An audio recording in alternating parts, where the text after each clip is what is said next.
There was a war that American textbooks preferred to call a border conflict, a war that lasted more than 4 decades, a war where neither side wore uniforms, where there were no defined battle lines, no formal declarations, no respected treaties.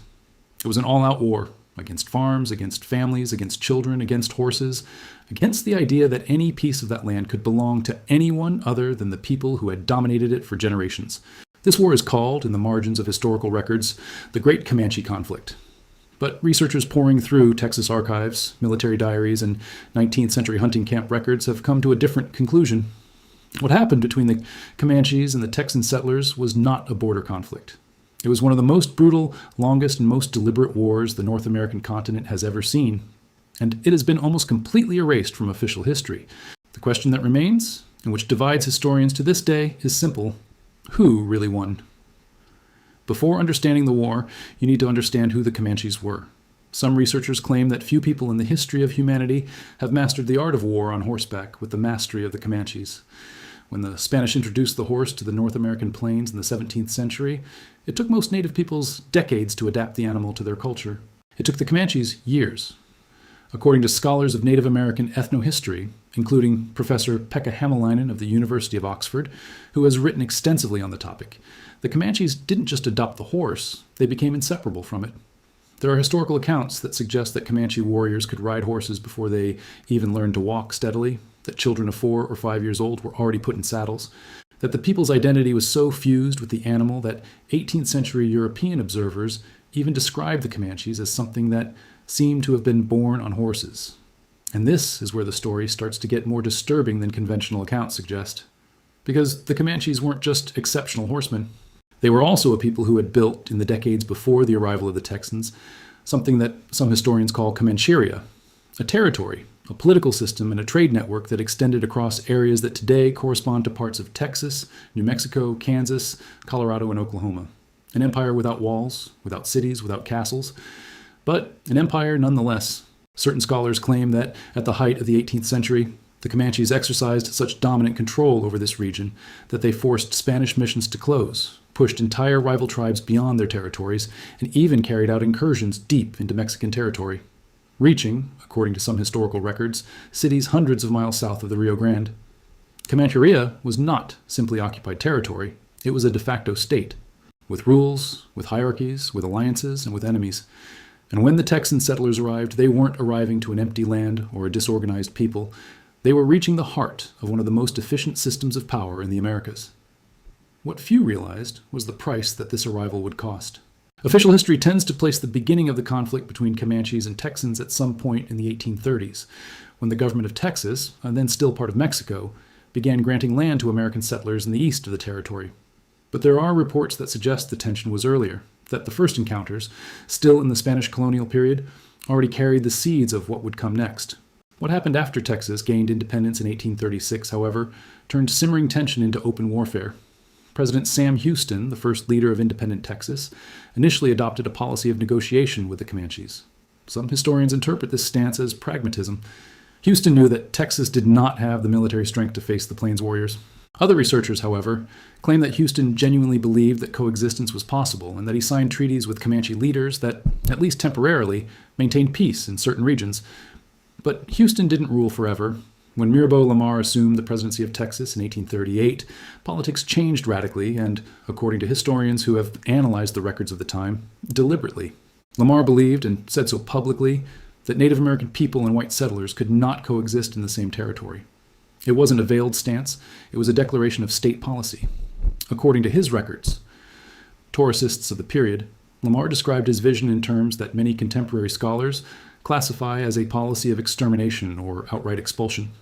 This is where everything becomes darker, because what followed was not just a series of battles, it was a systematic campaign, and it provoked a response that Texans, and American history, were not prepared to calculate. The year 1840 marks one of the bloodiest and most debated moments of this entire war. In March of that year, Comanche leaders from the Panateca Band traveled to San Antonio, then the largest city in Texas, for a peace meeting. They brought hostages they had captured in previous raids as part of a negotiation process. The Texans, however, had different plans. What happened inside that meeting hall in San Antonio is called, in historical records, the Council Hall Massacre. According to contemporary documents and accounts preserved by historians, Texan authorities arrested Comanche leaders who had arrived to negotiate, attempted to take hostages by force, and when the situation degenerated into confrontation, killed several of the leaders present, including respected figures within the Comanche power structure. The survivors who managed to escape returned to the plains with a message, and the Comanches responded. Some researchers who have studied this period claim that what came next was one of the largest Comanche incursions ever recorded into Texan territory. In August 1840, a force estimated at hundreds of warriors descended from the plains, crossed the heart of Texas, and reached the coast of the Gulf of Mexico. Cities were attacked. Victoria and Linville on the Texas coast were looted. There are accounts that suggest that the warriors returned to the plains carrying an extraordinary quantity of goods, cloth, silver, and horses, a demonstration that the Comanches could penetrate the heart of Texan territory virtually at will. The Texan response came weeks later in a series of battles on the plains. The Battle of Plum Creek, in particular, is cited as a military turning point.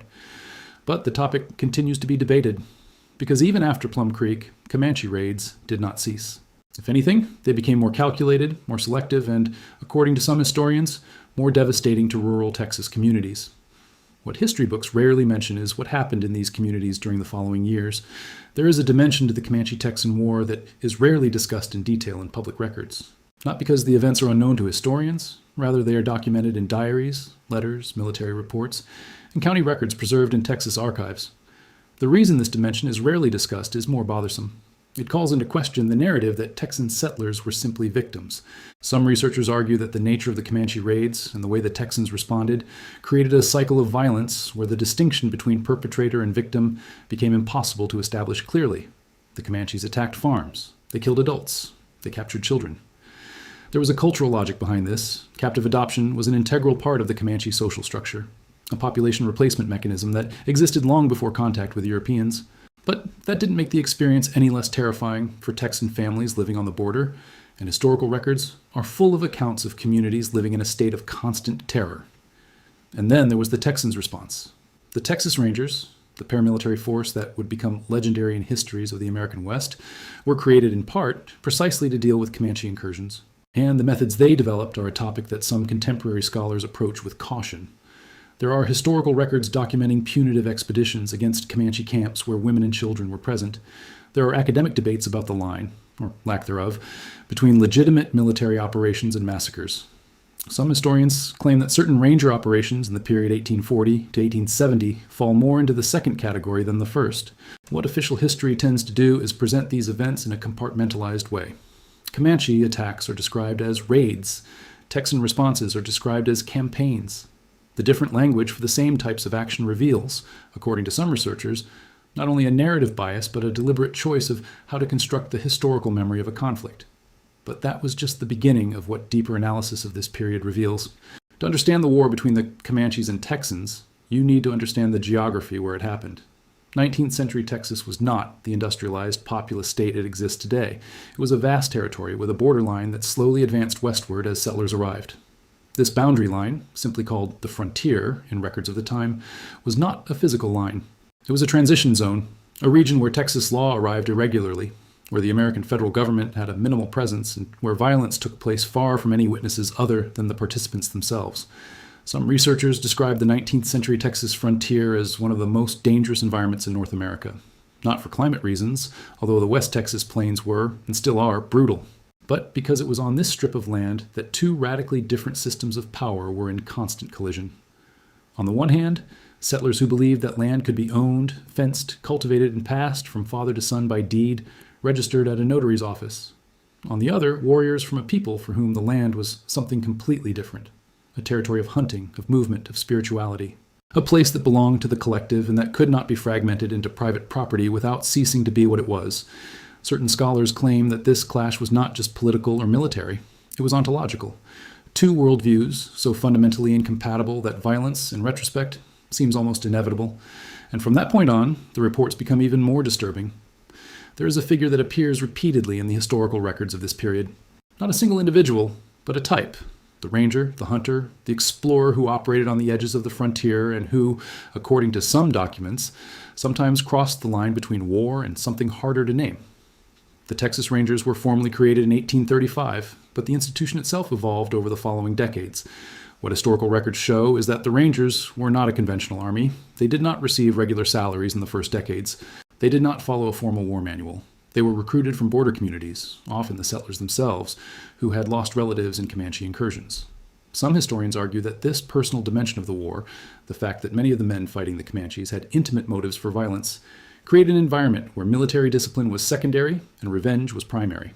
There are accounts that suggest that certain ranger expeditions in the 1840s and 1850s resulted in the total destruction of Comanche camps, where there were no warriors present, only the elderly, women, and children. These accounts are disputed by some historians who argue that the documents are ambiguous, but other researchers argue that the ambiguity itself is revealing, that the absence of clear records is, in part, the result of a choice not to record. What is indisputable, according to available historical documents, is that the war on the Texas border had no rules recognized by either side, and that the brutality was mutual. But this is also where one of the most disturbing questions of this entire period arises. Why did the Comanches capture children? It is one of the questions that defines how American historiography treated, or avoided treating, the war on the Texas border. And the answer, when researchers explore it without the filters of the narrative of the heroic West, is more complex than any simplified version suggests. There are documented historical accounts of hundreds of Texan children who were captured in Comanche raids between 1830 and 1870. Some were rescued in negotiations or military operations. Some fled, some were never found, and some, and this is where the story becomes truly disturbing, didn't want to return. There are historical documents, letters, and military reports from the period that describe situations where Texan children who had been captured by the Comanches years before were rescued by military forces and refused to return to Texan society, who cried, who tried to escape, who, according to some reports, completely identified with the people who had captured them. Some researchers who have studied this phenomenon claim that it reveals something about the nature of Comanche societies that the conventional narrative prefers to ignore. That the Comanches were not simply brutal kidnappers.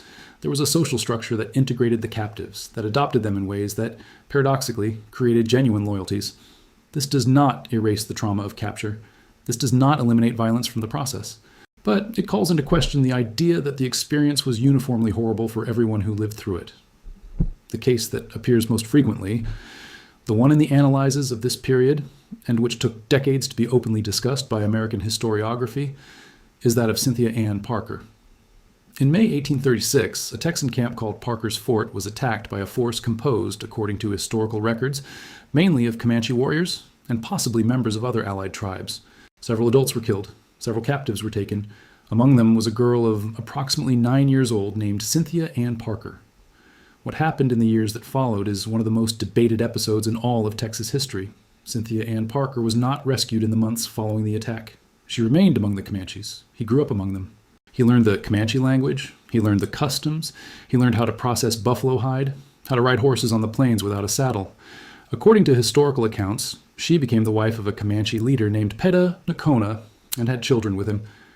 The most famous of these sons would turn out to be Quanah Parker, a figure who, decades later, would become perhaps the last great Comanche leader resistant to American pressure. In 1860, 24 years after her capture, Cynthia Ann Parker was rescued by a force of Texas Rangers under the command of Captain Lawrence Sullivan Ross in an operation that resulted in an attack on the Comanche camp where she lived. Her husband, according to some reports, fled. Her youngest daughter was captured with her. And this is where the story becomes darker than most conventional accounts describe. Cynthia Ann Parker was brought back into Texan society. She was introduced to relatives who recognized her. There was a genuine effort, according to the records, to reintegrate her into the family that had lost her decades before, but she never adapted. There are historical accounts that describe Cynthia Ann Parker attempting to escape multiple times in the years following her rescue, who cried frequently. That she tried to communicate in Comanche, the language in which she thought, in which she dreamed, in which she had lived 24 years of her existence, a longing that the Texans around her could not understand. His youngest daughter died. And after that, according to some historical records, Cynthia Ann Parker simply stopped fighting. She died a few years later, in conditions that researchers describe in different ways, some as the result of illness, others as the result of grief that consumed her completely. But Cynthia Ann Parker's story was just one story within a conflict that generated such stories by the thousands. The real meaning behind this is what kept happening on the plains as Texas grew around the border. The American Civil War, from 1861 to 1865, transformed warfare on the Texas frontier in a way that is rarely discussed in history books devoted to the conflict between the states. When Texas joined the Confederacy and most military forces were directed to eastern theaters of war, the Texas border was left unprotected in a way it hadn't been in years. The Rangers were either disbanded or incorporated into the Confederate forces. Federal forts were abandoned. And on the plains of West Texas, the Comanches and their Kiowa allies had room to move with a freedom they hadn't felt since a decade earlier. Some researchers argue that the Civil War years were, paradoxically, a period of recovery for the Comanches in Texas.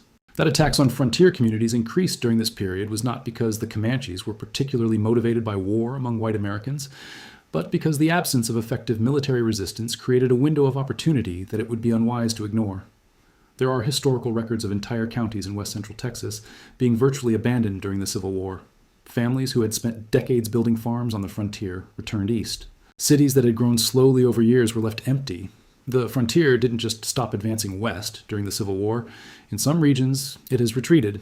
And when the war ended, when Texas was reintegrated into the American Union and federal forts were reestablished on the plains, the situation the soldiers encountered was more complex than they expected. What happens next continues to be debated to this day. Because the post-Civil War period, the decades from 1865 to 1875, is where the war on the Texas frontier reached its most brutal climax, and according to some historians, its most deliberate outcome. To understand what happened on the Texas plains in the second half of the 19th century, it is necessary to understand the central figure who, according to historical records, defined American military strategy against the Comanches, General William Tecumseh Sherman. Sherman was famous when he arrived in Texas after the Civil War through the campaigns he had conducted in the South during the conflict, campaigns that many Southern Americans to this day describe as the deliberate devastation of civilian infrastructure. He applied similar logic to the plains.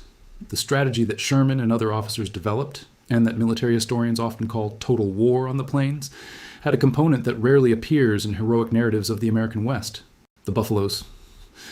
There are historical estimates that suggest that in the early 19th century, the North American plains were home to between 30 and 60 million American buffalo.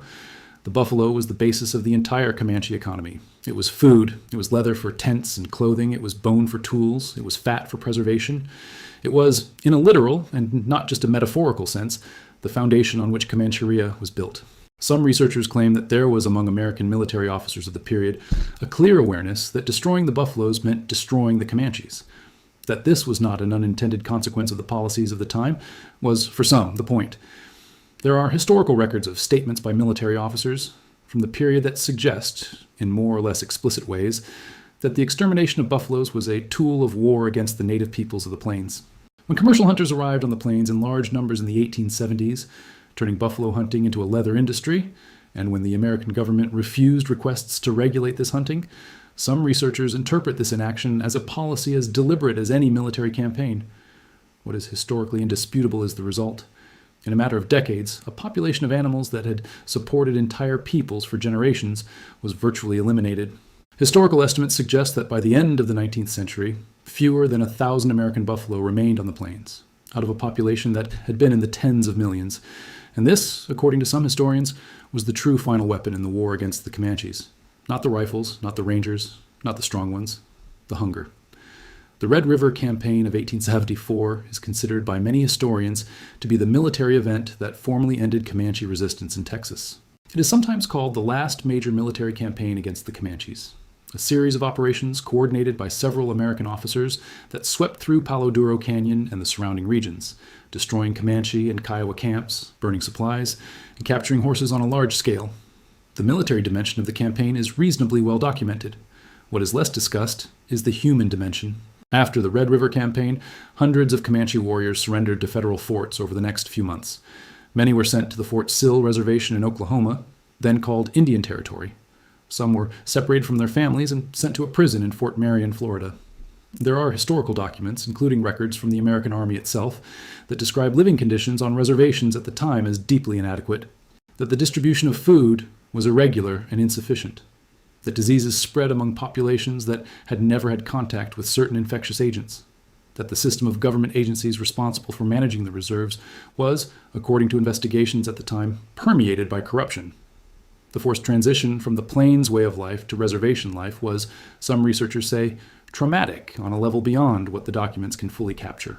An entire culture built around movement, hunting, the freedom of the plains, was confined to a fixed territory with borders that were meaningless within the Comanche worldview. But this is where the figure that, perhaps more than any other, represents the complexity of this period comes into play: Quanah Parker.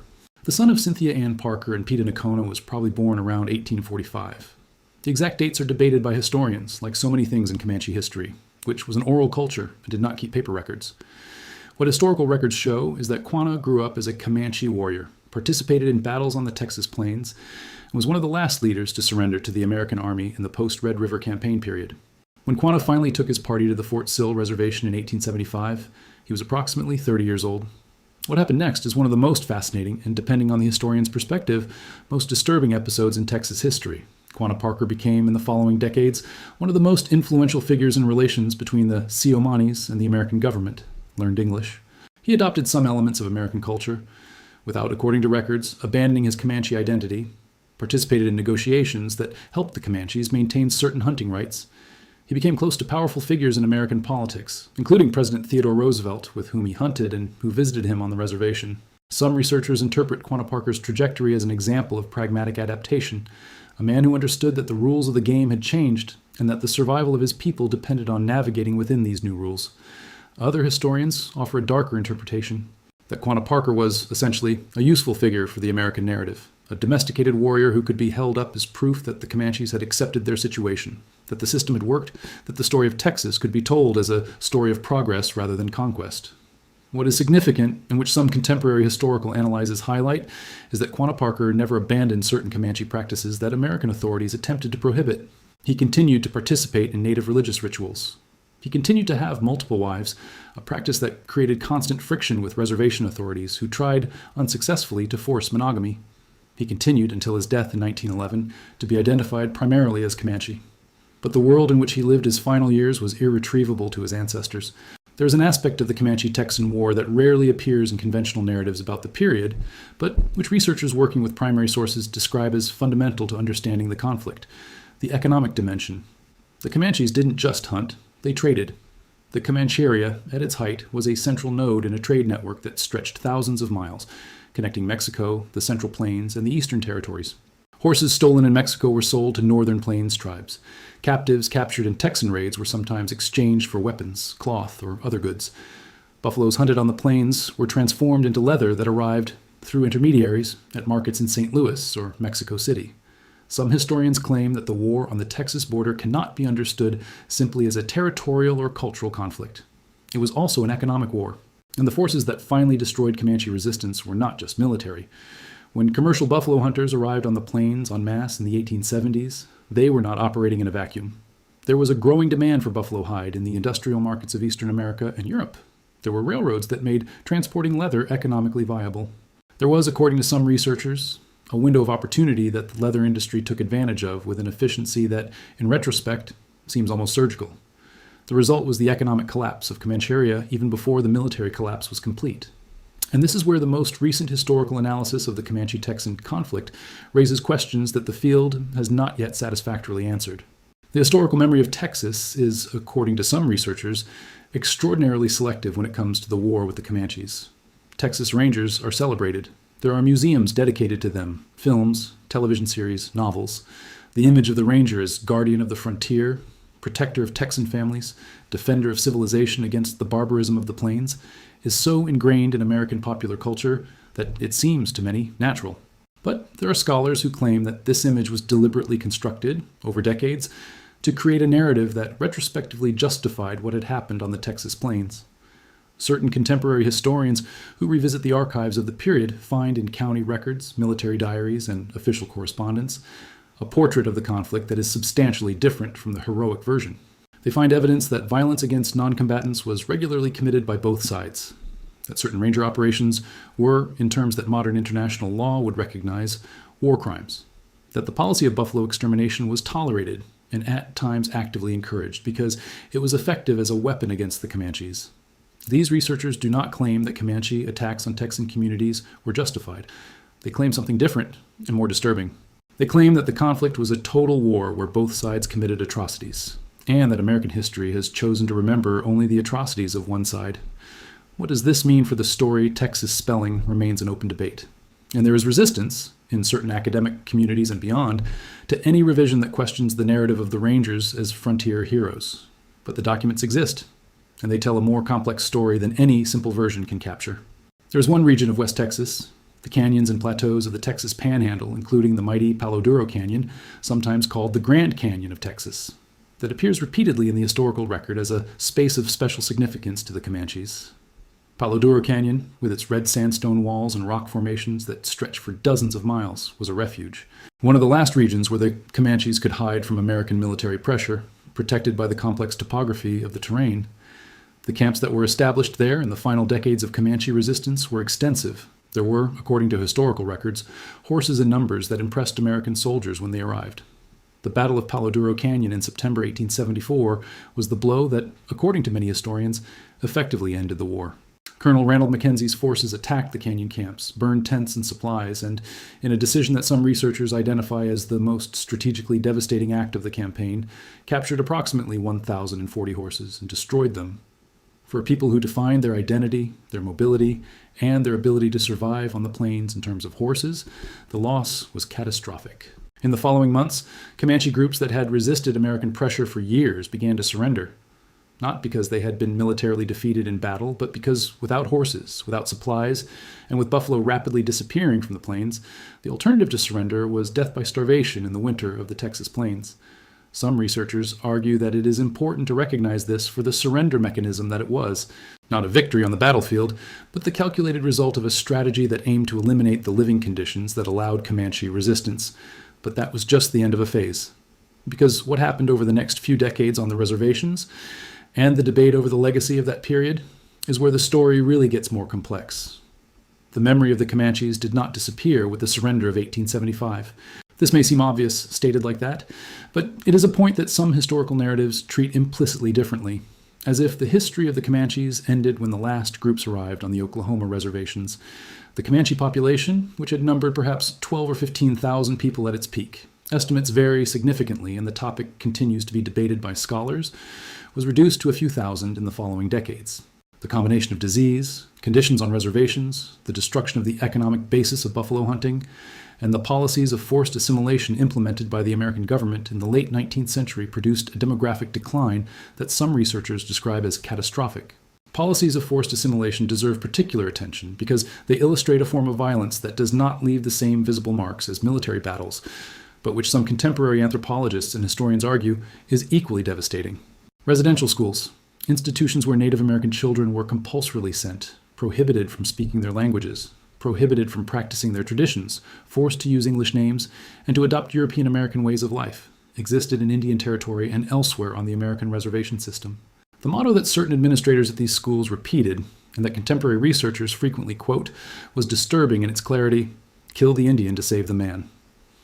There are historical records that document Comanche children being separated from their families and sent to these institutions, who died there from diseases, who came back after years speaking English but no longer speaking Comanche, able to read the Bible but no longer knowing how to process buffalo hide. The Comanche language, which had been transmitted orally for generations without ever being reduced to a written system, reached the 20th century with a dwindling number of native speakers. Linguistic researchers who worked with Comanche communities throughout the 20th century documented the decline. Today, efforts to revitalize the Comanche language exist and are supported by certain universities and the Comanche Nation itself. But the road is long, and the generations of fluent native speakers are limited. What few realized, while all this was happening, was that the war had simply changed shape. There is one aspect of Comanche history that contemporary research is slowly beginning to recover: the political and diplomatic sophistication of these people. The popular view of the Comanches, built on decades of Western films, novels, and heroic narratives of the American West, tends to present them as impetuous warriors, violent by nature, incapable of sophisticated political negotiation. It is an image that, according to researchers who work with primary sources, does not resist contact with historical records. The Comanches maintained complex alliances with other Plains tribes. They traded with the Spanish, with the Mexicans, with the Americans, depending on the period and circumstances. They used the threat of violence as a diplomatic tool with a sophistication that contemporary observers recognized as such, even when they did not say so openly.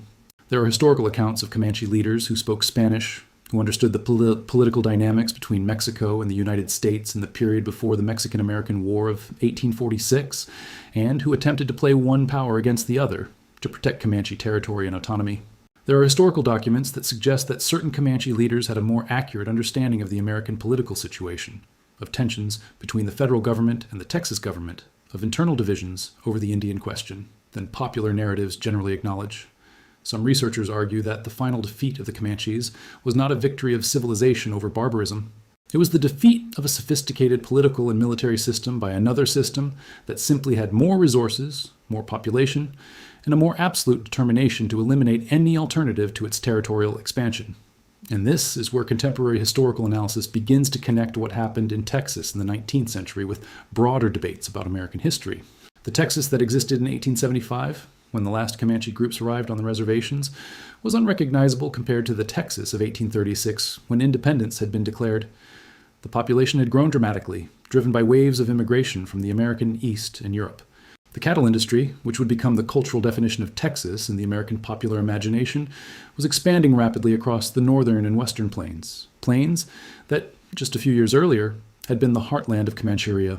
The ranches that settled on these plains, some of the largest in the world, with borders that encompassed areas larger than many European countries, were built on what had been Comanche territory. This is not a contested historical interpretation. It is a fact documented in land records and deeds, in maps that show the distribution of properties before and after the Comanche surrender. Cattle that grazed these lands replaced the buffalo that had grazed there for thousands of years. The towns that grew along the railroads, Amarillo, Lubbock, Abilene, others, were built on sites that, in the memory of people still alive at the time, were Comanche camps. The speed of the transformation was dizzying. What had taken decades of brutal conflict to displace was replaced within years. Some researchers argue that it is this rhythm, more than any single event, that reveals the nature of what happened. That the speed with which Comancheria was transformed into a ranch and then into a city suggests that economic planning and military planning were, in this period, two sides of the same coin. Other historians dispute this interpretation as anachronistic, that it is applying contemporary criteria to decisions made in a completely different context. The debate continues. There is a historical irony in the fate of certain Texan lands that were taken from the Comanches in the 19th century. Some of these lands, especially the Permian Basin regions of West Texas, have proven to be extraordinarily rich in oil. When oil was discovered in Texas in the early 20th century, the ranches and homesteads that had been established on former Comanche territory became, in some cases, sources of wealth that even the original settlers had not imagined. The Comanche Nation, established in Oklahoma, did not share in this wealth of Texas oil reserves. There is, however, a curious parallel. Certain lands in Oklahoma, where the Comanches and other tribes were confined in the late 1800s, also proved to have oil reserves. And legal and political battles over mineral rights to these lands have occupied decades of negotiations between tribal nations and the American government. Some researchers argue that the economic history of Native American nations in the 20th century is, in part, a continuation of the same logic of extraction that had characterized the 19th century. That the form changed, but the fundamental dynamic remained. Other historians argue that the legal achievements of certain tribal nations throughout the 20th century, in treaty recognition, mineral rights, tribal sovereignty, represent something genuinely different, if incomplete. The debate over what contemporary Comanche communities deserve, in terms of historical recognition, reparations, and sovereignty, is one of the most politically charged topics in American historiography today. There's a question that appears in different forms in practically all historical literature on the Comanche-Texan War, and which no historian has been able to answer definitively. Why is this war so little known outside of Texas? Other wars between European settlers and Native American peoples, the Sioux Wars, the Apache War with Geronimo, the Wounded Knee Massacre, are widely known, have been the subject of films, books, and public discussions. The war with the Comanches, which some researchers argue was longer, more intense, and more transformative for Texas than either of these conflicts was for their respective territories, remains comparatively obscure outside the state. Some historians offer a partial explanation. That Texas has a particular narrative of itself, built around the myth of the frontier and the Rangers, that leaves little room for the kind of critical review that other parts of American history have been subjected to. Other researchers suggest that the conflict's relative obscurity had to do with its resolution, that the Comanches were defeated so completely that there was not, as there was with other native peoples, a narrative of heroic resistance that popular culture could romanticize.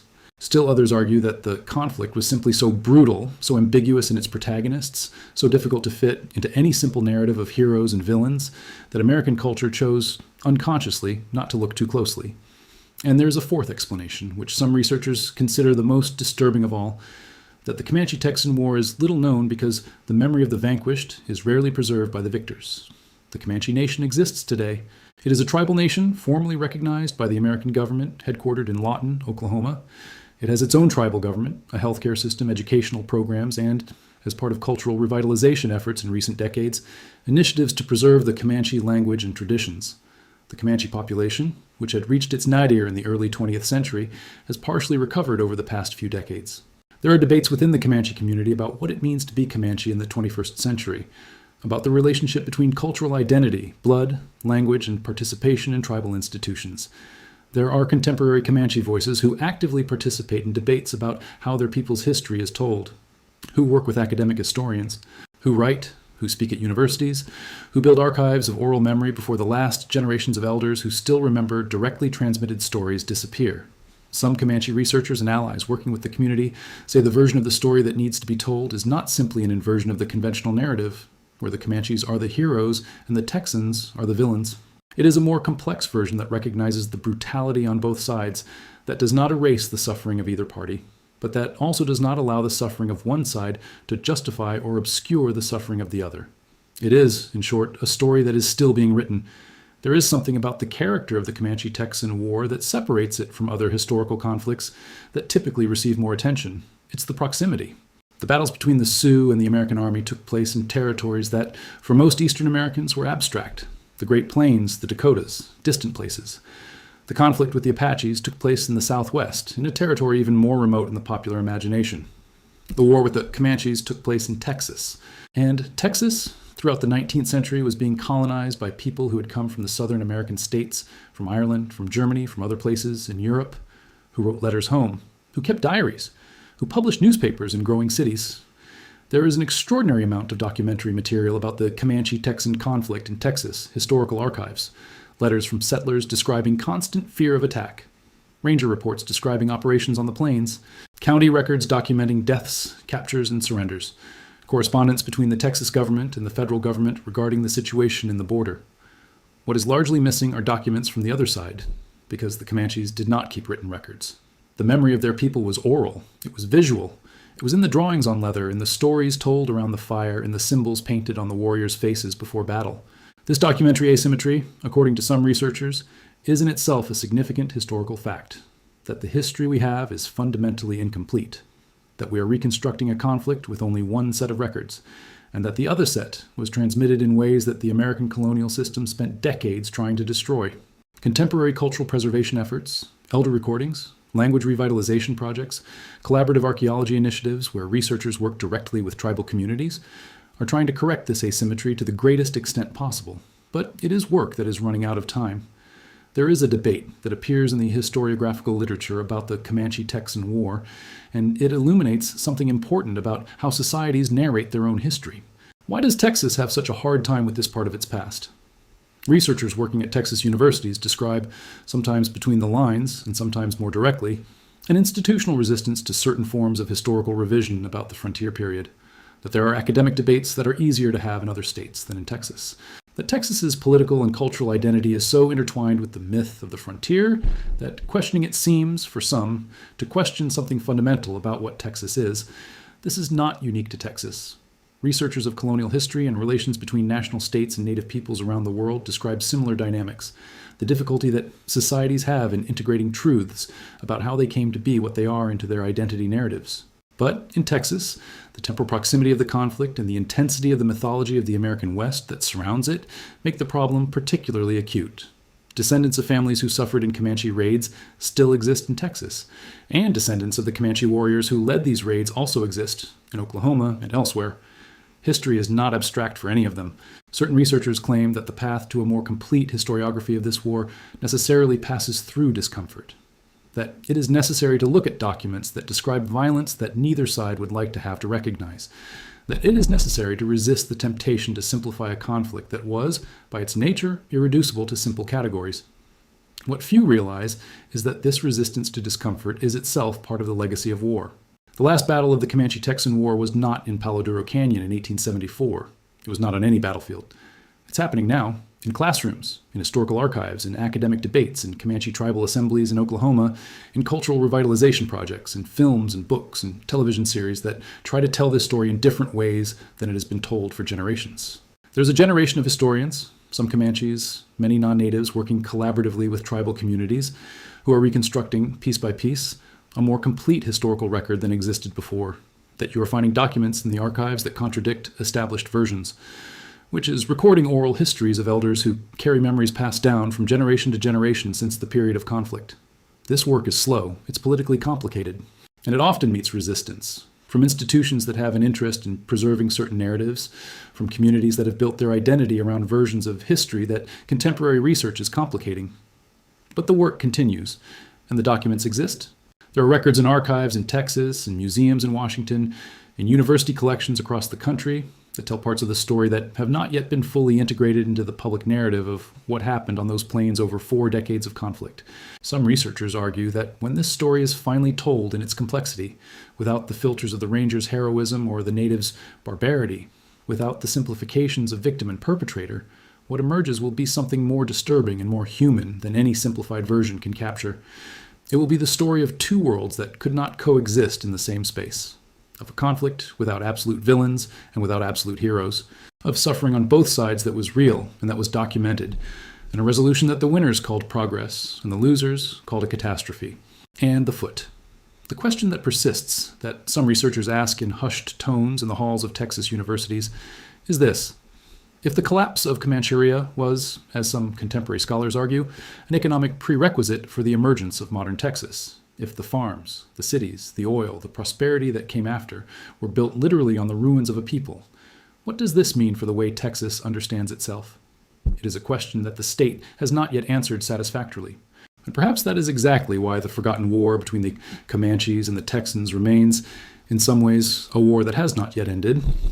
There's a final dimension to this story that rarely appears in conventional narratives, and that some contemporary researchers argue is fundamental to understanding the conflict in its entirety. The land issue. Modern Texas is built on land that, less than 200 years ago, was Comanche territory. This is not a controversial claim. It is documented on historical maps, in treaties, and land records. What is controversial is what this means. Some researchers claim that this question of historical reparation, of recognition, of sovereignty, is an open question that American historiography has not yet adequately addressed. That the debate that the country had about other forms of historical injustice did not reach the issue of native lands with the same intensity. Other historians argue that the historical context is irreversible, that it is neither possible nor desirable to try to undo what happened on the Texas plains in the 19th century, that the way forward is historical recognition and support for contemporary native communities, not some form of territorial devolution that would be logistically impossible. The debate continues, and it will probably continue for a long time. What the history of the Comanche-Texan War leaves as a legacy, for those willing to look at it without the filters of conventional narratives, is something that transcends Texas in the 19th century. It is a portrait of how societies treat those they defeat, how memory is built and who has the power to build it, how the violence of the past never completely disappears. It just changes form, turns into gaps in the archives, into languages that die, into stories that were never told to their children's children's children. The Comanches called themselves, in their own language, Numunu, the people. The Comanche language still exists. It is being taught in ways that 19th century Texan settlers would have found impossible to imagine in 21st century classrooms. The people still exist. And the war over how the history of these people will be told, who tells it, with what documents, with what voices, is not over yet. Perhaps this is the most disturbing dimension of this entire story. Not the blood that was spilled on the Texas plains over decades of conflict, but the silence that came after, and the voices that are slowly breaking this silence. Sources and reference works for further study. The Comanche Empire by Pekka Hemalainen, Empire of the Summer Moon by S.C. Gwynn, The Buffalo Hunters by Mari Sandoz, historical records from the Texas State Library and Archives Commission, archives of the Panhandle Plains Historical Museum, historical documentation from the Bureau of Indian Affairs, records of the Comanche Nation, Lawton, Oklahoma,